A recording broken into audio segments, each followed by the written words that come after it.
Hey, what's up folks? Wayne Riley from the All Knightz representing, and this is a video, as promised, where I give you a breakdown of how I make comic book stories.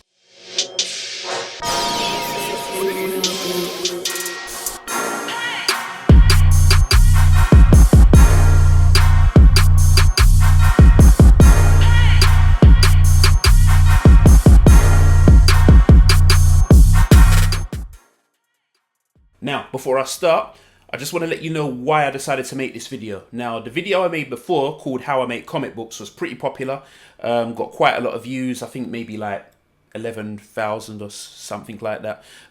It was completely random and it's got like the most views out of all the videos I've ever put up. And I was asking myself like, what made this video so popular? And then I looked at the amount of people that was like getting at my inbox asking me how to do this and how to do that, and I thought, you know what, maybe I need to do a more detailed version of this video so that people truly understand the process. So get your pens and papers ready. There's going to be a few pictures, but I'm going to give a proper breakdown and it's going to be done in 9 parts. Part 1, and this part is what's very simple. It's the story writing stage.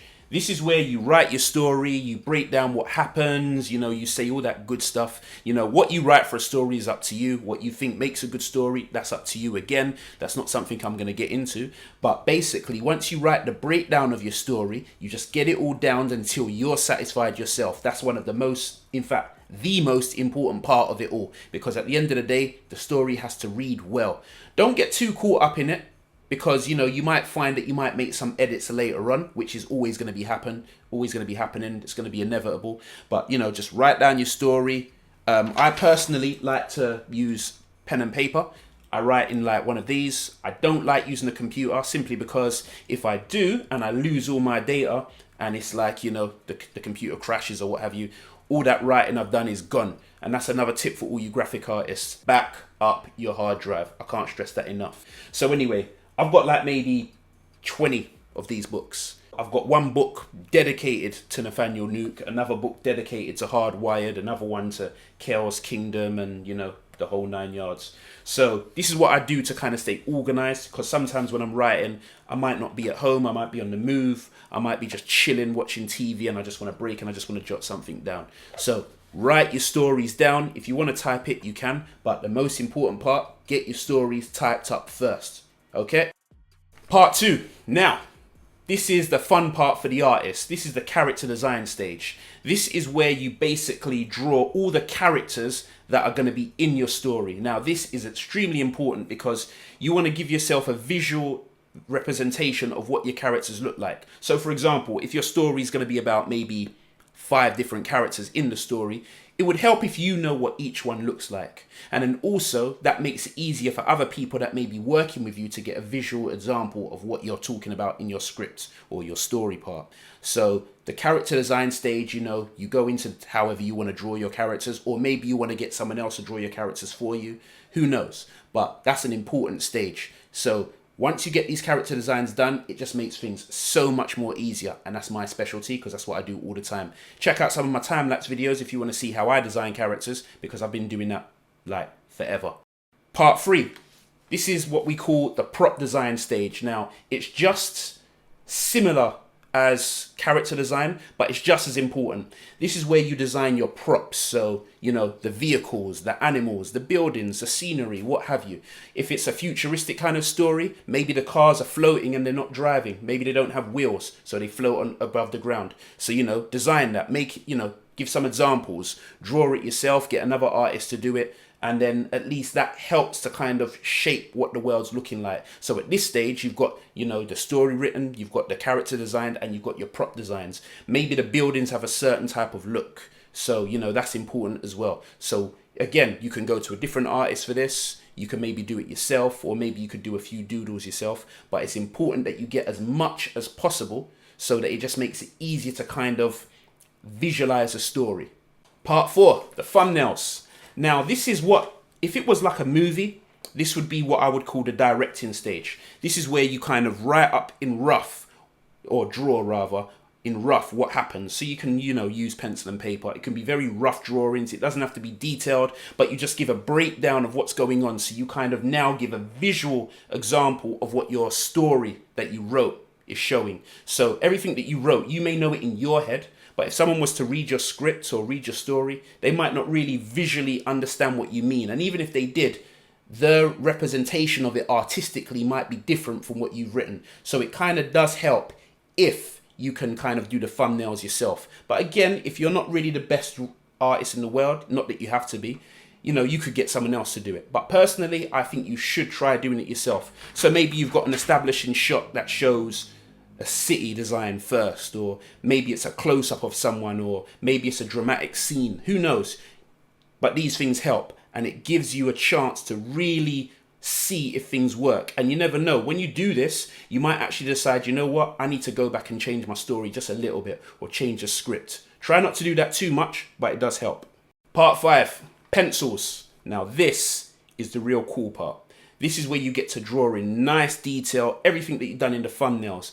And because you've already done your character designs and your prop design, you already know exactly how they're supposed to look.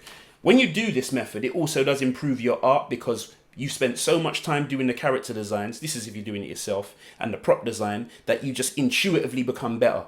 But with the pencil stage, you know, you have to do a lot more foreshortening, you know, use 3-point perspective, different angles, wormhole angles and bird's eye view angles, who knows. But if you're not really the best artist to do those kind of angles, that's why it may be a good idea to hire another artist. But because your artist already has the character designs, the prop designs and the story, as well as the thumbnail panels, they've already got an idea of the layout, so then they can use their expertise in actually, you know, drawing it up in like nice detail so it just looks like this.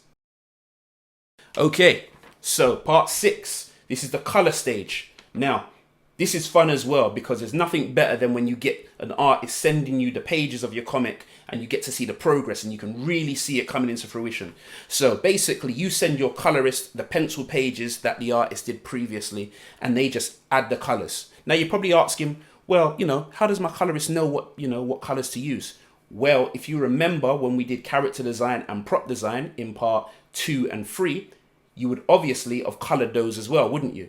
And that's what the colorist would look to. Just like how your pencil artist looked at your prop designs and your character designs, so too will your colorist. So they'll know straight away, okay, this person's that color, that person's that color, this car is this color. You get the picture? And it just becomes easier that way. This is particularly a good method if you're working with artists overseas that may not speak the best of English, because that way the pictures does the talking for you. Part 7, formatting the page.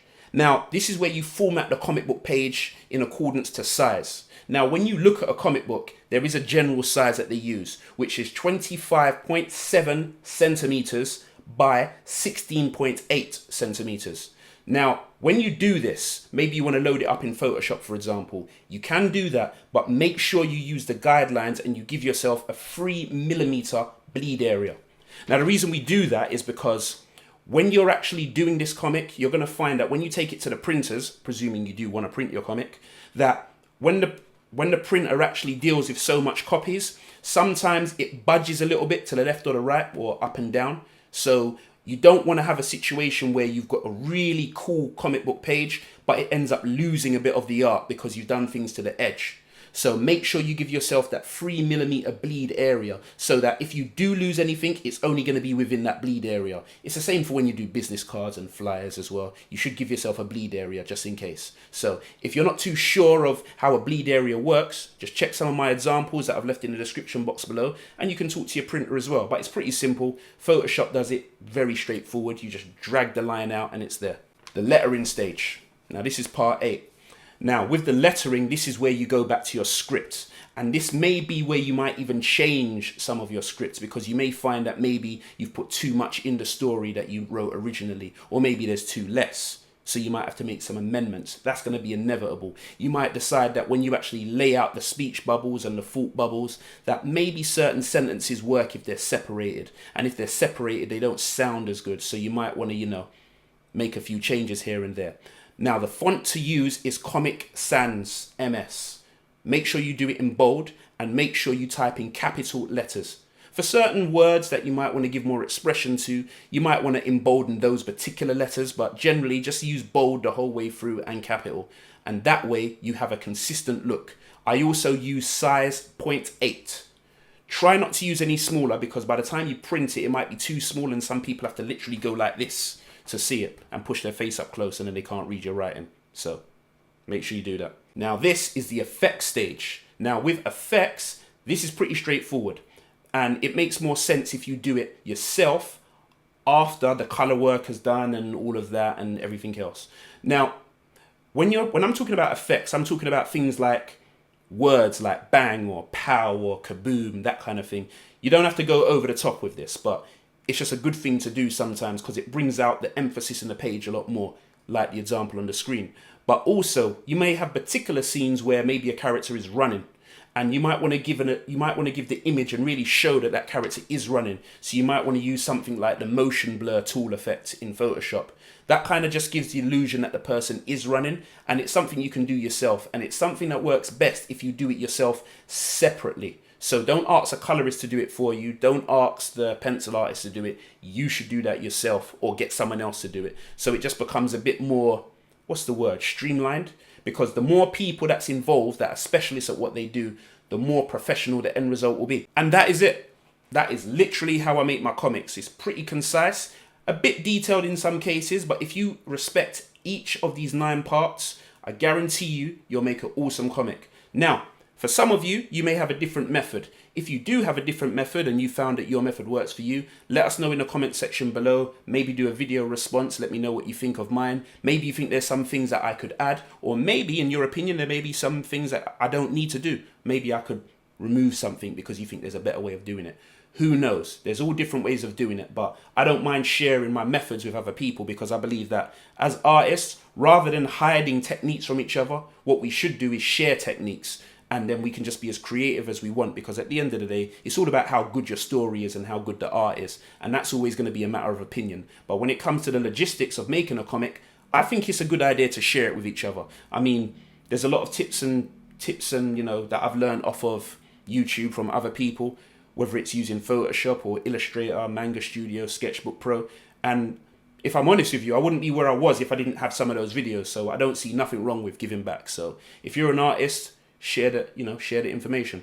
So anyway, don't forget, check us out on Instagram, Facebook, Twitter, Pinterest, everything really. We're all over the internet. And don't forget, you can also check us out on www.allknightz.com. Okay? Peace.